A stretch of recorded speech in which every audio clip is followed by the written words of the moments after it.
Yes, people, Manscaped is back, but this time it's not for below the belt grooming. Manscaped brings to you the Beard Hedger, the best product on the market when it comes to beard trimmers. The Beard Hedger is unique due to its number of gradient settings. As someone who's purchased this, I won't turn to any other beard trimmer. Check it out for yourself at manscaped.com. And don't forget to use code FTM20 to get 20% off of this product. Yes, good morning, people. Hope you are all well. Let me get my lighting sorted because that is definitely not right. It is now. There we go. Morning to you all. Sorry I'm a bit late today. My computer was doing an absolute madness, so I thought if I just do a 9 o'clock show, hopefully it sorted itself out by then, and it has done.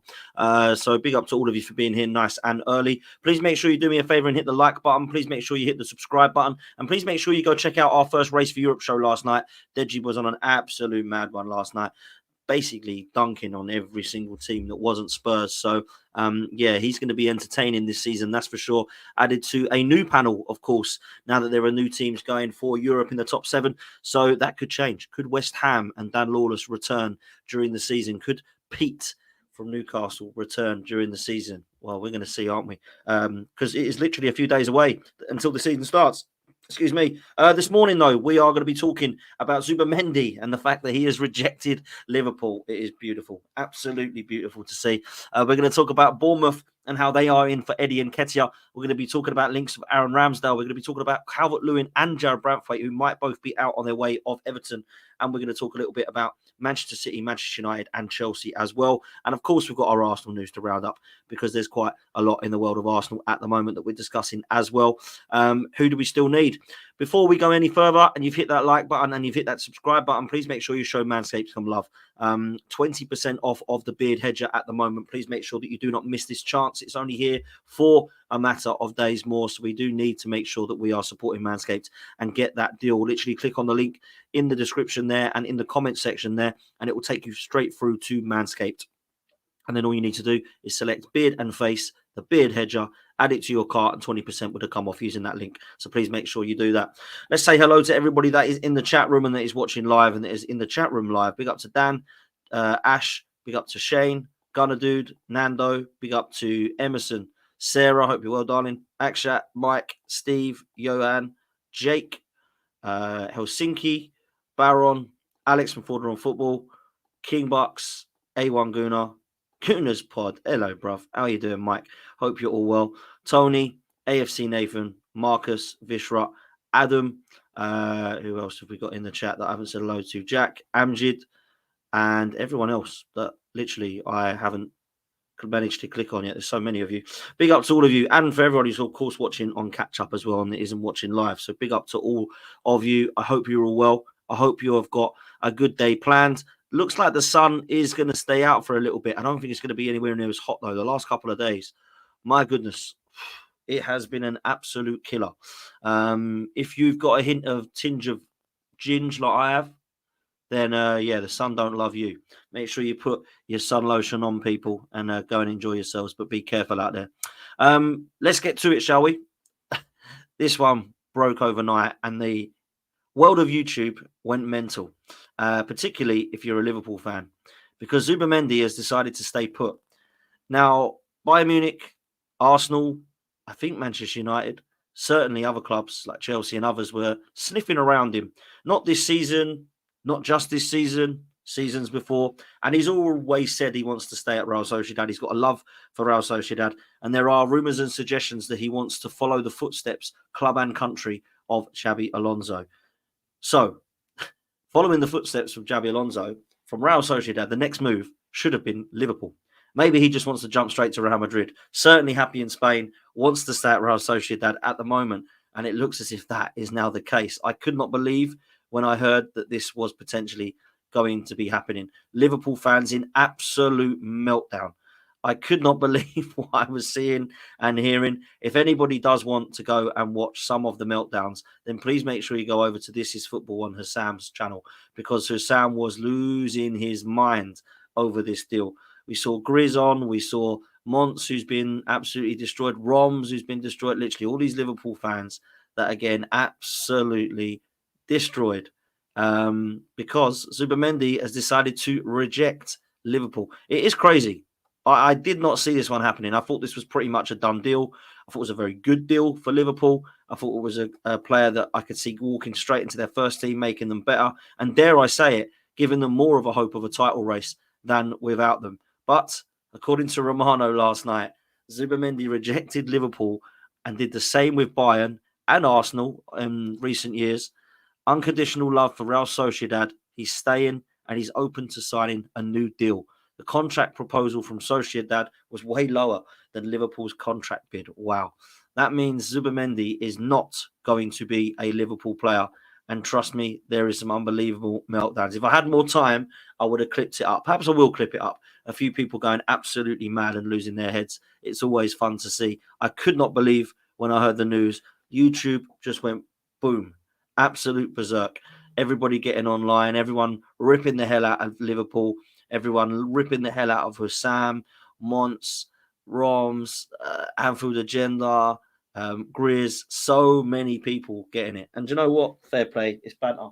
And 1 second. I've got to put my fan on because it's incredibly hot up here. I must say it was absolutely brilliant to see. And look, we've been there, haven't we? Arsenal have been there where a deal's fallen through and you're gutted for it. Liverpool was so happy. We have people doing, Zubi, Zubi, Zubi, Zubi, and or Zubi, Zubi, do. Where are you? Some of the Liverpool fans' chants. It was getting quite cringy, to be fair. And now it looks even worse because Caicedo, a year on, Lavia, a year on, it's Zubimendi this time. What is going on with Liverpool? Why can they not get that number 6? Why can they not get their defensive midfield? Who are they going to go for now? Are they going to try and get Adam Wharton from Palace? Are they going to go and try and get Decore from Palace? Are they going to go try and get someone completely unheard of? Maybe they'll go now and move for Ederson at Atlanta, but they're going to get somebody in, that's for sure. But I do not believe that there is a number 6 out there at the moment that's better than Zubimendi, if I'm honest with you. So they're going to be gutted with that. Absolutely gutted, that's for sure. So let's see what happens. Zubimendi no longer a Liverpool target, rejected them and looks to be now staying at Real Sociedad. Absolutely incredible. Let's move to Everton and Manchester United because the two are linked at the moment because of 2 players they are looking at. The first one, believe it or not, is Dominic Calvert-Lewin. Now, I don't quite understand what Manchester United are looking at here. I'll tell you why. Not because I don't think he's a good player, because I actually don't mind Calvert-Lewin. I think he'd be better at Manchester United than he is at Everton, and I think he'd score goals if he can stay fit. But Manchester United at the moment are looking at a lot of centre-backs and a lot of strikers. Not doing much on the wide areas, are they? And certainly in midfield.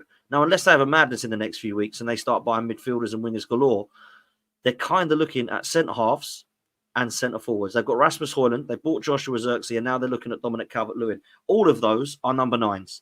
Which one plays? I understand you need 3 centre-forwards, I get that. But they're buying them all in at once. I thought they might have actually looked at getting maybe 6 signings in that are all for their first team. Not 3 defenders and 3 centre-forwards, and then they go. That, for me, is a bit of a strange strategy, if that is the case. Now, there are rumours that Manchester United are looking at Everton for the reasons that Everton are in trouble. And it looks, again, like they might actually get more points deducted. Leicester and Everton, yet again, are being told that they're being looked at for this PSR thing. And if I'm honest with you, it's rather getting embarrassing now. It really is. I actually just think this PSR thing, I don't get it. It is not protecting the clubs and it's not making it fairer. It is actually allowing Man City to just crack on. And Chelsea, it seems, who don't seem to be able to comply with PSR, but it doesn't matter. Manchester United, who have been told, yeah, don't worry, it's all right. We want Man United up there. It's all corrupt. I'm sure it is all corrupt. I don't get it. It doesn't make any sense to me. A lot of people saying they're skint because of PSR. Well, that's not actually making it fair then, is it? Because Manchester City have got their team. And Newcastle have got £350 billion in the bank and can't spend it because of PSR. So they're going to say, well, how do we catch up to try and be a big club then?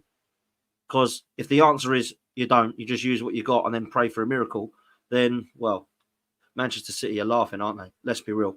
But Calvert-Lewin is a genuine target of Manchester United's. They believe that they could prize him away from Everton, who are in financial problems. Also, they have reopened talks with Jared Branthwaite, who they believe could potentially be available. Now, Football Insider is suggesting the 22-year-old defender could be now available for around 60 million. And I always said this was going to happen. I always believed he would become a Manchester United player. When they said he was 80 million, then it went down to 75. I always thought between 50 and 60 there would be an agreement. And when they said they were pulling out of the race, it looked as if they genuinely were. After signing De Ligt and Lena Yoro, I thought they might have left it, but it looks like with Harry Maguire and Evans and Lindelof all being look like they're definitely futures are away from Manchester United, it looks now as if De Ligt and Yoro may not just be stopped there. It might be that Jared Branthwaite is the next guy that they want in. So this is what I'm saying about Manchester United at the moment. Manchester United clearly need a midfielder. They clearly need 2 wingers. They clearly need 2 fullbacks. But at the moment, they're going for 3 defenders and 3 strikers. They can only actually play one of those strikers, and they can only play 2 of those centre-halves, unless they go with 3 at the back. They've got Lisandro Martinez, De Ligt, Lenny Yoro, and potentially Branthwaite if he comes in. That's all 4 centre-halves. Brilliant. They need that, right? It's good cover. But up top, they can only play one of Calvert-Lewin, Rasmus Højlund, or Xerxes. Maybe Manchester United fans are happy with that in terms of their depth, but what else are they going to do? Because they're all defenders and all strikers. What happens in their midfield? What happens in their strength of depth in midfield? Because at the moment, it ain't great. They've got McTominay and Mason Mount in there with Bruno and Kobe Mainu. They need to go and try and get Emmanuel Ugarte. They need to try and go and get, maybe they want Adrian Rabiot, but they need to look at it really, in my opinion, because wide, they've got Sancho or Antony on the right, not good enough. Both don't want to be there. On the left, Rashford's the only option. He's hot and cold. They've got Mazraoui. They've obviously got Dalot. They've got Luke Shaw. They've got Malacia. Lisandro Martinez can play left back. So maybe at fullback they're okay. But centre halves, they're sorting out. Midfield, a bit weak. Wide areas, definitely weak. But Manchester United are getting the players in. So if they do get Mazraoui, De Ligt, Lenny Yoro, Branthwaite, they look at Xerxes and Calvert-Lewin on top of Rasmus Højlund. They go and get Emmanuel Ugarte. Maybe Manchester United are going to have a good window, but I still look at their wide areas and just think you need to get the best out of Sancho or Antony there. And if Rashford gets injured, who plays on the left? Obviously, they've got Garnacho, who can still play there. But I don't look at Manchester United yet and think, wow, you're going to be back. So I think maybe a few more windows, we might have to look at that seriously. If this carries on, I mean, they've got footballing men in charge, that's for sure. I don't think Ten Hag should be there. And if I'm honest with you, I'll be absolutely amazed if, what's the name, doesn't take over. Van Nistelrooy doesn't take over. I'd be stunned if he's not one of the Man United manager at some point this season. I really would be. Let's talk about this player, though, because he indeed is off. Antonio Conte absolutely loves him. And it looks as if this is going to be a deal that does happen. Napoli have made an offer which is worth around £20 million, around 25 million euros, with add-ons of 5 million in bonuses for the Chelsea striker Romelu Lukaku, who's 31 years old now. This has come from Dimarzio in Italy. Some people say very reliable, some people say not reliable. Listen, Lukaku's going to go to Napoli. I don't think it's going to be linked to Osimhen. I really don't. For some reason, that one just doesn't look like it's going to go through. I mean, that one would be easy to do, right? Napoli have a striker in Osimhen, and Chelsea have a striker in Lukaku.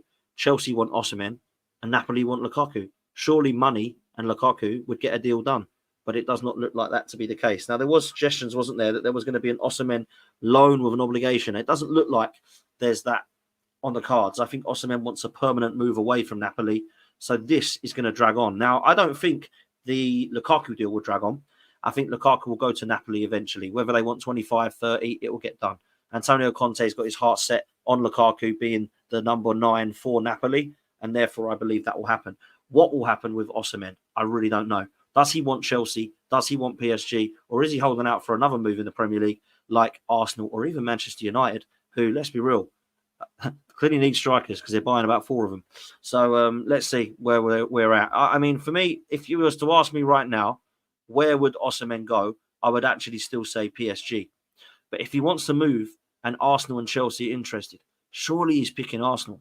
Champions League football, guaranteed to be that number 9, who I think will be challenging for trophies and potentially be enough to get us across the line for a Premier League. He could be even looking at semi-final stages, final stages of the Champions League. I think it would be a good move for him. But if he wants to go to Chelsea and go and play in the Conference League and go and fight for top 4, top 6, it kind of shows the ambition of the guy. And maybe it's money that is the factor that can come into this. So let's see what happens. Let's see what happens there. Let's stick with Chelsea, though, because we're going to talk a little bit about this guy, Madueke, who at the moment is being linked with clubs. Now, Newcastle are next in line. They are set to target the 22-year-old English winger, Madueke, if Eddie Howe does decide to sell Paraguay midfielder Miggy Almiron. Apparently, he's 30 years old now. Charlotte FC are interested in him. I know Saudi League were interested in Almiron as well. And it looks like Madueke is a player who Newcastle are interested in. I'm not too sure about him. I think he's all right. I think he's got potential. At 22 years old, he's definitely a player who could do well at Newcastle. They are 100% in for a right winger. I know they were looking at Elise and Pedro Neto before they went to Bayern Munich and Chelsea. And if they have now bought in Pedro Neto, what is the future looking like for Madueke? And if Newcastle are interested, I genuinely believe they can get this over the line.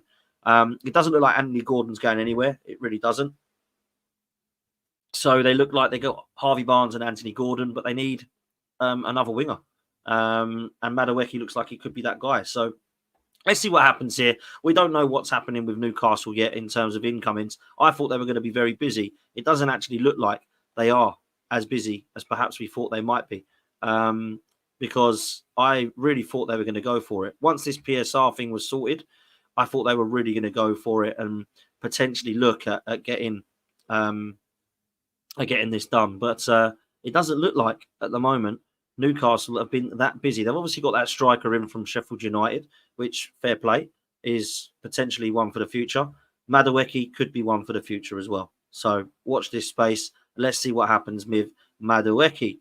The other player from Chelsea looks like he is definitely leaving. Conor Gallagher, we do know, is definitely on the verge. He's in limbo at the moment because of all the mess that's happened with Omarodian. And it looks now like he will get the move to Atletico Madrid, but it might be with a different player coming the other way now in terms of João Felix. So watch what happens with this one. But one player they do definitely want rid of is Trevor Chalobah. Now, I don't think they've treated Conor Gallagher and Trevor Chalobah very well at all, in my opinion. But it does look like Aston Villa, Fulham, and Palace are all in the race to sign the Chelsea centre-back, Trevor Chalobah, who's 25 years old. Obviously, Fulham looking at centre-halves. They've put in a bid for Joachim Anderson. They're obviously trying to replace Tosin. They're looking at getting Diego Carlos from Villa. Villa are looking at a centre-back to replace the potential exit of Diego Carlos. And we all know that Crystal Palace are looking at centre-halves because both Guehi and Anderson are linked with a move away. Now, I don't think Trevor Chalobah is an unbelievable defender, but I do think he's one that's on the brink of being selected for England. If you're looking at the England centre-halves that we have picked over the years, John Stones is clearly number one. Mark Guehi is clearly there after this latest Euros. But after that, who is it? Branthwaite, yeah. Tamori, yeah. Trevor Chalobah, yeah. Ben White might come back into the mix now. Gareth Southgate's gone. I certainly think there's centre-halves that are better than Lewis Dunk out there. Let's be real. So if he's going, we need to be looking at who the next one is. And Trevor Chalobah, with first-team football, for a club like Fulham, Palace, or, of course, Villa, would be able to get that opportunity, let's say. So this one has probably got some legs, if I'm honest. I expect this to be potentially a player that does leave Chelsea for a similar amount of money that, let's be real, that I think would be fair. If we're looking at 20 to 25 million for a centre half with that much amount of experience in his early 20s that's played for Chelsea, I think that one could get done. Another player who's out, but not of Chelsea, of Manchester City, is of course Calvin Phillips. And today they've said that Man City are willing to let the 28-year-old midfielder Calvin Phillips leave on loan, with Ipswich, Everton and Fulham all interested. I would love to see Ipswich Town go for Calvin Phillips. What would he be like under Kieran McKenna? Don't sleep on Ipswich Town, people. A lot of people saying Ipswich, Leicester and Southampton are for the drop. They're the three that come up, which means they're the three that shall go down. But for me, I do not agree with that. I think Ipswich could be ones that surprise. Not because I like their squad, because I like their manager and I like what squad they're building. I like the fact that he is using players that he's known from his under-18 days and he's looking at them potentially to be... they're looking at them potentially to be gelled together and formed. Liam Delap, Amari Hutchinson, obviously he's gone with Ben Johnson. He's looked at centre-halves of Jacob Greaves. This could be quite interesting for Ipswich. I'm really looking forward to seeing them. They're obviously going for Sammy Smodocks as well. And Calvin Phillips is the latest. Now, listen, he might pick Fulham. He might want Fulham instead of Ipswich Town. He might want Everton. Both teams definitely, in my opinion, would need him. Fulham need to replace Paulinho. Everton need to replace Onana. And Ipswich Town, getting somebody with the quality of Calvin Phillips in, gives them a definite chance, to be fair, of staying up. Now, people think he's washed and he's finished. He's definitely not settled at Manchester City, and he had an awful spell at West Ham. He has got some attributes that, of course, people did like. 28 years old. Unfortunately, this is a career that's turning into a little bit of a Jack Rodwell type signing. If everyone remembers Jack Rodwell when he played for Everton and everyone thought, oh, he's going to be top. And then he went to Manchester City and potentially ruined most of his career by just not playing enough football and just sitting on the bench and not looking like it was going to happen for him. So for me, if Calvin Phillips is wanted, I think there's potential for sure for him to do well, like there was at West Ham. But if he's going to have a season like that, I don't think whoever gets him are going to be too impressed. That's for sure. Let's talk about Chukwuemeka, shall we? Because he is apparently available as far as Chelsea are concerned. And Crystal Palace are monitoring the situation of the Chelsea midfielder. He's only 20 years old. He was absolutely superb when he was at Villa in this picture. Obviously, he's at Chelsea now. He will look to make an offer if the Englishman becomes available. This is Crystal Palace. Would be a good signing for them, one that's got potential. I don't think he is ready at the moment to be playing in the top 4, top 6. Chelsea definitely are fighting for that. Crystal Palace, they need some players, don't they? Because there's rumours of Eze leaving, Elise's leaving. City apparently want Adam Wharton. Liverpool are going to look at that now as well. Mateta being rumoured with players. Guehi and Anderson. They are being gutted, aren't they, Crystal Palace? At the moment, they still only lost Elise, though, which must be good. But time's ticking, and I do think that they will need players. And one of them looks like it could be Carney Chukwuemeka. I talked about him outgoing at Palace. There's still no news on whether this one has been completed or not. Newcastle have entered the race for Mark Guehi for a number of days, weeks now, and they've gone for a third bid. Now, I think they want around £65 million for the centre-half, which I think would actually be a good signing. I think for his age at 23, 24, what he did at the Euros, how he impressed, how he proved himself, I think alongside Sven Botman, this is a partnership we can look at for the next 5 years and think, yeah, this is one that could definitely form something very solid. I think at Newcastle with Sven Botman and Mark Guehi at the back with Fabian Schär as the cover, you've got really good centre-halves there. And Newcastle need to look at that. They do. They've had Jamal Lascelles as backup for most of the time the last couple of years. That's not been good enough. So for me, I look at what Mark Guehi's doing at Crystal Palace and at now country level and think this would be a phenomenal signing for Newcastle. So I think this could definitely get done. I don't know how much. Maybe they do want... I said it'll be about Ben White money, but when you look at it, things have moved on from Ben White now at like 4 years ago. So about 60 to 65 is probably about right in the market, in my opinion, for a top centre-half. And I just think that if Guehi was to come to Newcastle, I honestly believe with one game a week, Newcastle can get Champions League. And you saw that in my predictions last night. I was honest about it. I do believe there could be potential for Newcastle to definitely look at that as a possibility. They got it the season before last. Why can't they get it again? One player that is out of his way of Southampton for 15 million euros is a deal to sell the 22-year-old Germany centre-back Bela Kotchap. This is going to Hoffenheim with a medical scheduled for Tuesday. Sky Sports announcing that this is a player that is leaving Southampton. And if I'm honest with you, I thought he was their best centre-half. So that's bad news as far as Southampton are concerned. They wanted to try and keep Bela Kotchap. I am sure of it. So we'll see what happens with that move. But it looks like that is done. Who are Southampton going to replace him with? Are they going to get in somebody? That could be interesting. Let's move to Bournemouth, shall we? Because this is a nice segue into our Arsenal chat, which we're going to talk about very soon. Evan Nilsson from Porto, a player Arsenal were linked with in January, a player that Arsenal knew a little bit about when we faced them in the Champions League. Bournemouth are interested in him. They're very interested in him. And now that Solanke's gone, they've got some money. So they've got to then decide now who they want to spend that money on because they need a centre-forward. Bournemouth have made a couple of player signings. Bournemouth have made a couple of good signings. Bournemouth have actually got quite a good squad and they're starting to build a squad that Iriola, I think, is a great manager, can take them forward. It would not surprise me, and I actually had Bournemouth to be tipped between sort of 10th, 11th, 12th if they would have kept Solanke. Now that he's gone, they need to look at replacing him. And Evan Nilsson is one of the names that they are looking at. Would he be interested in leaving Porto to go to Bournemouth? That is the big question mark, because for me, Champions League football is key. Porto are actually in the Europa League this year. So will he decide that he would want a new challenge and go to the Premier League in England? That could be a big, big signing for Bournemouth if it was to happen. If they do not want them, and Evan Nilsson does not want Bournemouth, then they're looking at this guy. Now, this moves us nicely in to Arsenal. Eddie Nketiah, the deal to Marseille is off.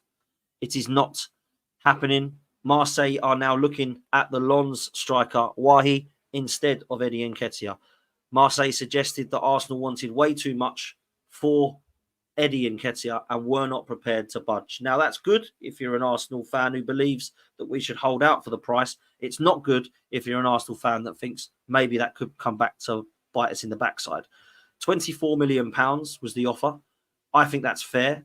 However, Arsenal suggests that it's definitely not, and we need to be looking at closer to 30 million. Will Bournemouth come in now and make a swoop for Eddie Nketiah? It looks as if they are interested.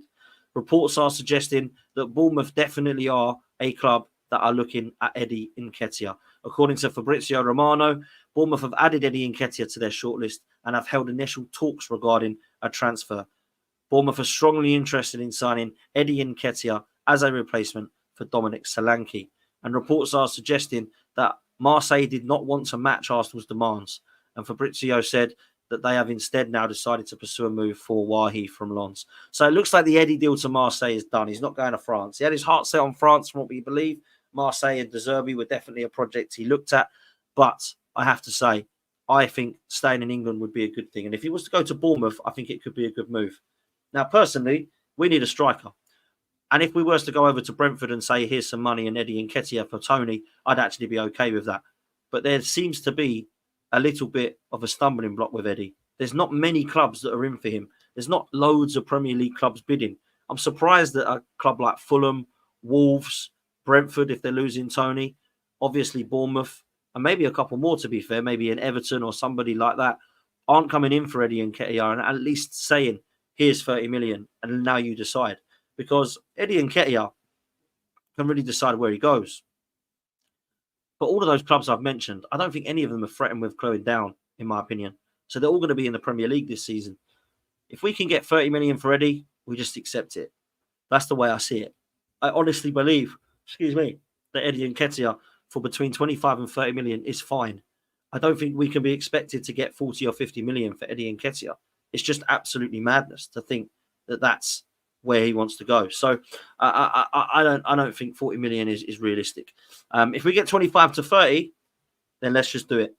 Let's just go and get it done. Because for me, Eddie Nketiah needs to be moved on. Who do we get in replacement? Well, I want Victor Gyökeres. Victor Osimhen is the other one. If we're going to get anybody at all, it looks like one of those two.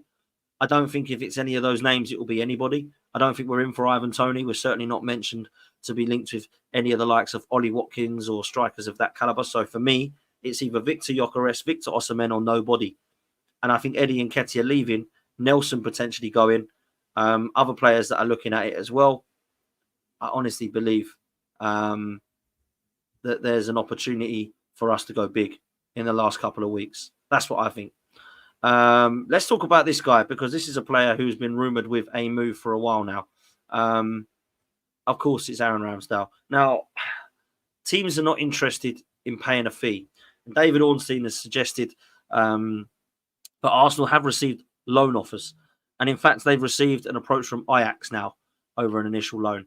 But it did not suit the club. We would prefer the player to move permanently this summer. Ajax remain optimistic and are still interested in a move. Could you see this one happening? Aaron Ramsdale to Ajax. I thought he was going to stay Premier League, but if we cannot sell this player for money in the Premier League, and they seem to want to be going in for loans, we need to be trying to get something done with Aaron Ramsdale that is money coming in. Now, if money is not coming in and everybody just wants him on loan because of PSR, we need to keep him. And people don't like this. People think it's out of order that we're keeping Aaron Ramsdale on the bench. I'm not selling Aaron Ramsdale for loan or for 10 million or for a few million here. For me, we keep him or we sell him permanently. There's no loan option. Try before you buy.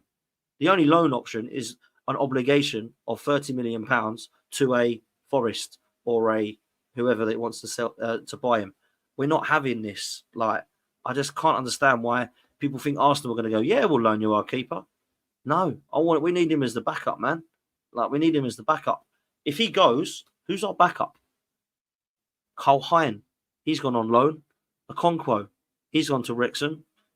So at the moment, if Ramsdale goes, we've got David Raya, and that's it. Thomas Setford's going to have to come in. Come on, guys. He's 18. Juan Garcia's being mentioned, but that's gone quiet. Dan Bentley was mentioned, but that's gone quiet. I think we need to just keep Aaron Ramsdale, man. I really do. I don't want to be seeing us linked with goalkeepers I've never heard of again, because I'm done with those days, man. We need an experienced goalkeeper. In my opinion, your goalkeeper should be a number one, and you should have an experienced lad behind you, whether it's a Wojciech Szczesny, whether it's a Kasper Schmeichel, who I would have had, who's gone to Celtic now. Those are the sort of goalkeepers I would have been looking at. Even David De Gea, I would have taken him as backup. So for me, that's the sort of option that we should have been looking at. And Aaron Ramsdale now, I think we might have to be keeping him, because I don't like these loan offers that are coming in, man. I really don't. So that's the way I see it. With Zubimendi staying, will it accelerate the Mikel Merino deal? Well, I bloody hope so, because I'm getting actually quite annoyed with this one. This is taking way too long. Some are suggesting it's done, 17 million. Others are suggesting it's nearer to 25, 30 million. I do not care how much it is. I just want to get him over the line. I'm sick and tired of waking up every morning and being told Merino's close, Merino's close, Merino's closer, Zubimendi's staying now. This means this will be closer. How close can you get without signing the player? I mean, this guy has got to be coming to Arsenal now. It's crazy. If this one falls through, I don't know what's happened. Like, for me, I can understand more the Calvert-Lewin one, because there was obviously other clubs that were talking about how much they were owed in terms of a sell-on fee. So, for example, Roma and Basel were both saying, well, we're owed this amount of money. So that can stall it a bit. That can make it take a bit longer. This one, the player wants Arsenal. Arsenal want the player. We've said that the price is between 20 and 30 million euros. Why is it not done? Personal terms are apparently agreed. Get it done then. Why is it taking so long? It's absolutely crazy to think that we've been linked with this player for what feels like 6 to 8 weeks. Something's not right here. Maybe, just maybe, we're looking at other targets. That's all I'm saying. I would love Arsenal to go and buy and to pull out the bag a surprise in midfield. I'd love it. If Merino comes in or not, cool. I would absolutely love us to go and get Frankie de Jong from Barcelona and just go to Barcelona. Here's 70 million. Here you go. We'll take him off your hands. Because apparently they're looking at between 60 and 70 million. 100% I would take him. I think he's an unbelievable ball carrier. I think he's got everything about the midfield in terms of his attributes that I think Arsenal need. He can play in the 6 and the 8. That's the sort of midfielder that would get me excited. Mikel Merino, it doesn't excite me, but I think he's definitely a player that can come in and do a job and definitely take over from Granit Xhaka. That's the way I see it. So people are saying, well, have we actually bid for Merino? I still can't tell you. I still cannot tell you. I have absolutely no idea what has been agreed and what hasn't been agreed. And unfortunately for Arsenal, this one is just going to take too long. So we've got a few weeks left. We've got 4 days until the season. I wanted to close with this. Arsenal got Wolves at the weekend, right? We know what the team's going to be. But if we look at the bench at Arsenal, it hasn't actually been fixed yet, has it?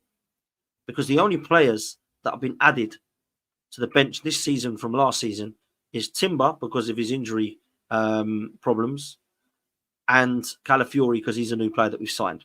So we're adding 2 fullbacks that are versatile and centre-backs to the bench. That's fine. Absolutely cool with that. But let's just go through the team against Wolves, right? Raya, White, Saliba, Gabriel, Zinchenko. I think it probably will be, because the other 2 aren't quite ready yet. Partey, Rice, Odegaard, Martinelli, Saka, and Havertz. Might be Trossard who starts, right? So that means we've got Trossard or Trossard or Martinelli that are going to be on the bench. We've got Jesus that's going to be on the bench. So that's 2 good subs. Other than that, who we got?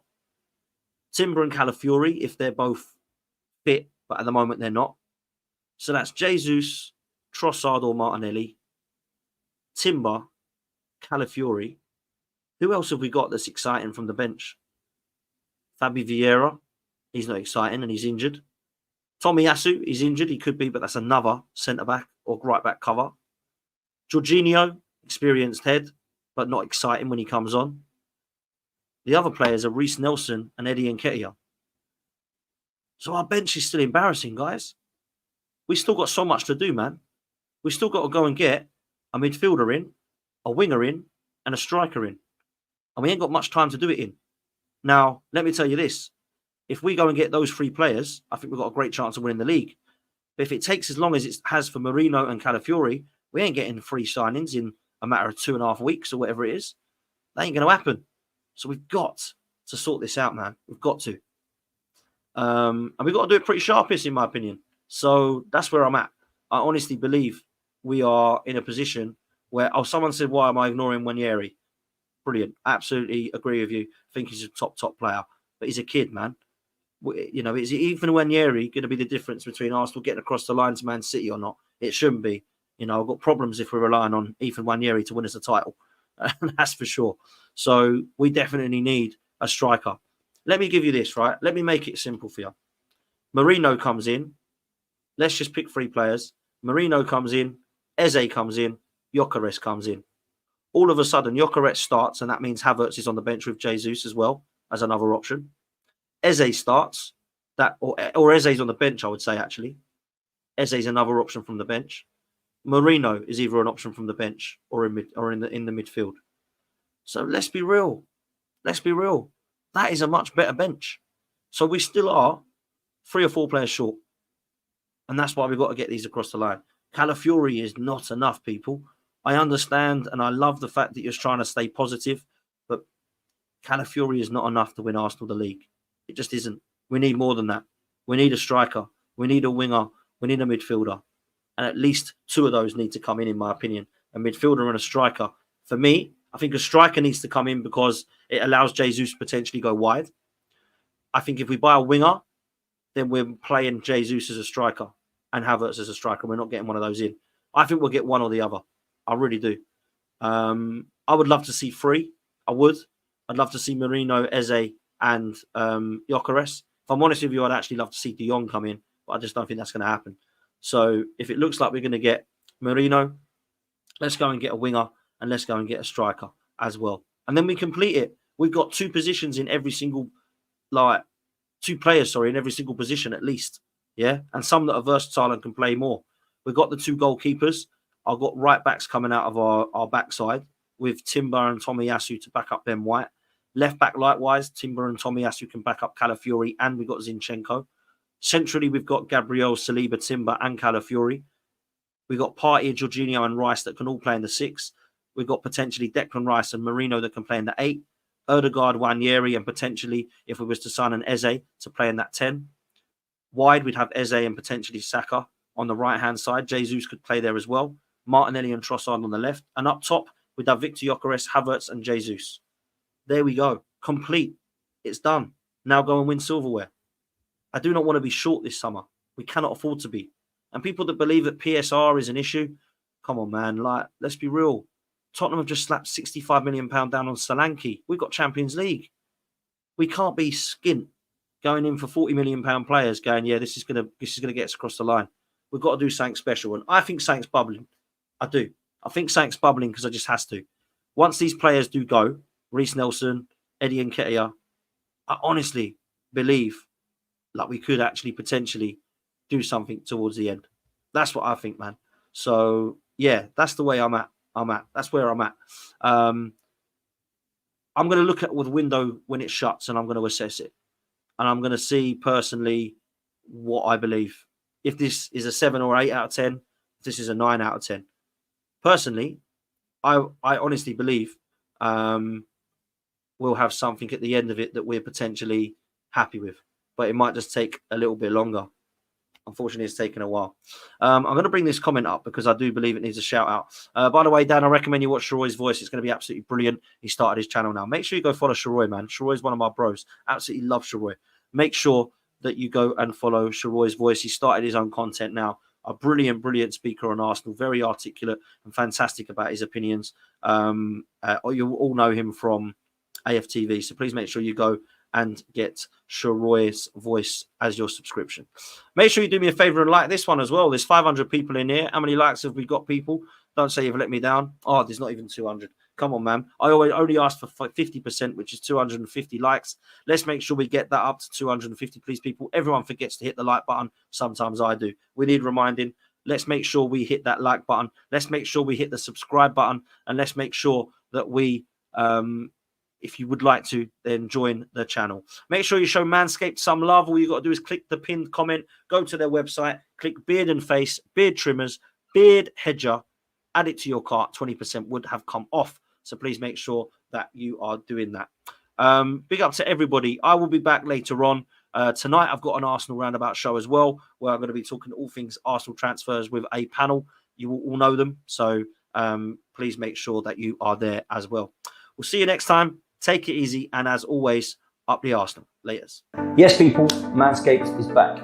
But this time, it's not for below the belt grooming. Manscaped brings to you the Beard Hedger, the best product on the market when it comes to beard trimmers. The Beard Hedger is unique due to its number of gradient settings. As someone who's purchased this, I won't turn to any other beard trimmer. Check it out for yourself at manscaped.com. And don't forget to use code FTM20 to get 20% off of this product.